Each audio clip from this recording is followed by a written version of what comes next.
Okay, so in this exciting pole related video, I wanted to give a quick insight of heights and angles working on a pole. So I want to work on this window, and this window.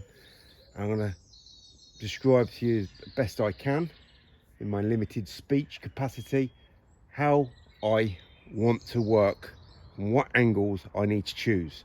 So think about how high you are compared to how high the window you're working at, and also does it have a sill in the way, or if it like a window that just comes straight down, will determine what angles I need to be working at. Now I need to have a good closeout on this window here because there's a frame in the way, so we've got lots of different angles to choose from here, and the idea is to choose the right angle. And what I've noticed is when I'm watching window cleaners on YouTube, incapable window cleaners, they seem to have the wrong angles to work at, and then they blame the tool rather than blaming themselves for being incompetent. That's the problem with having an ego. Don't have an ego. Don't think you're the best, because you definitely aren't the best.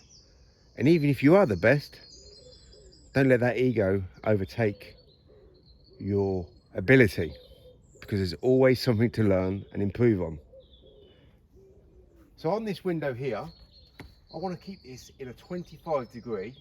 I'm not going to do too much turning in this window because it's such a narrow window, and I need to make sure that I've got enough hook on this window for me to close out.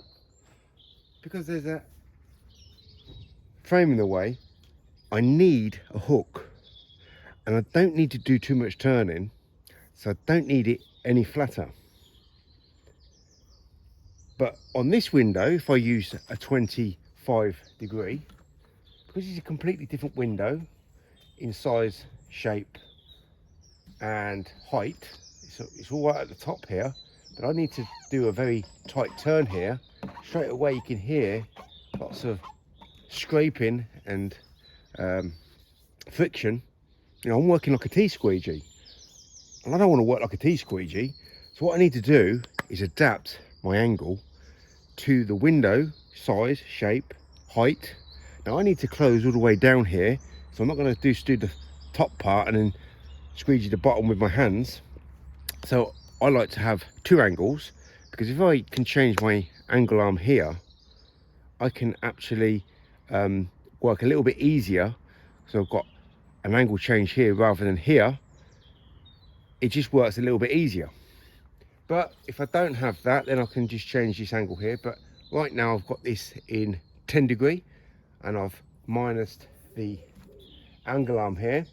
And because I don't want to work like everybody else, I'm going to change my stance on my pole here, and now I can close out on this window and also navigate without any lines, smudges, smears. And I'm just going to come down a little bit with the pole in height, just to negate any scraping and friction. And that's how I can start at the top and go all the way down to the bottom by just going down a little bit with the pole as well. Now I don't need to do that if I change this angle here and this angle here.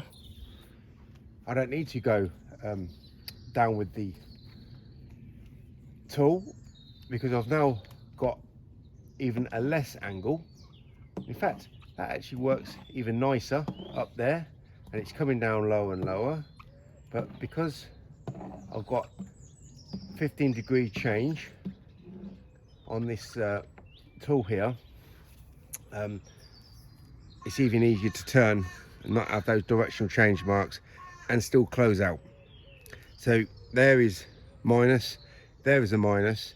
Now if I just had this here, it would be beneficial for me to have that up like that.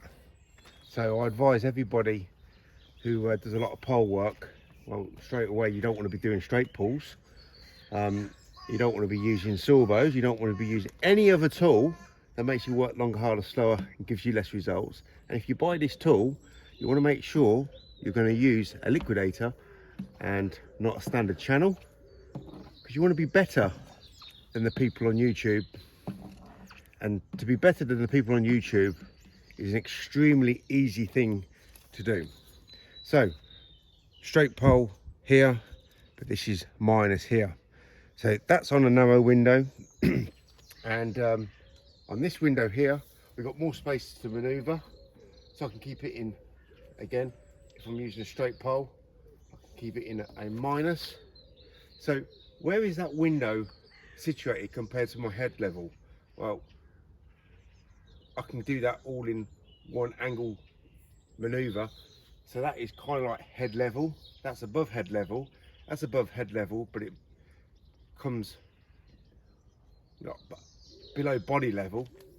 So you've got to understand where you're going to start and choose what angle you need to work at and where you're going to close out at, and that will determine what angle will be the best to maneuver with and perform with.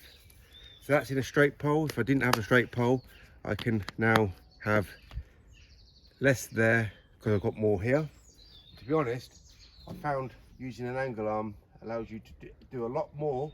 You're a lot more capable doing more complicated work, and it's just easier because the angle change is further away from the window, so it's like having an elbow rather than a wrist.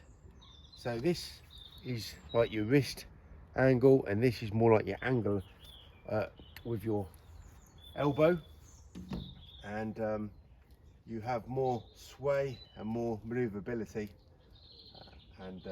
Well, yeah, of course, you're not going to hear any of this from any other YouTube window cleaner, but most YouTube window cleaners don't use this tool because they can't use this tool. They don't have the skills, the knowledge, the ability, and it's just like real poor information that they give when in terms of using squeegees. So that's why I always say, not to make me look good, to make you good at your job, don't listen, don't work like everybody else, because everybody else seems to work longer, harder, slower and gets less results.